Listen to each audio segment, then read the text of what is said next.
អ្នកទាំងអស់គ្នានេះគឺជារូបភាពខ្ញុំកាលពីប្រហែលខែមុនដែលខ្ញុំប្រឡែងខ្លួនឯងខ្លាំងមែនតើយើងញ៉ាំអត់ចេះតមអីក៏ញ៉ាំអីក៏ឆ្ងាញ់ណាមួយបូករួមជាមួយនឹងយើងរវល់ការងារបូករួមជាមួយនឹងយើងអត់សូវ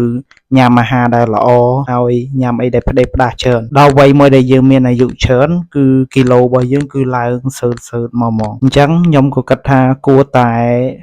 ទុករាងកាយឲ្យធាត់ឡើងបែបហ្នឹងឬក៏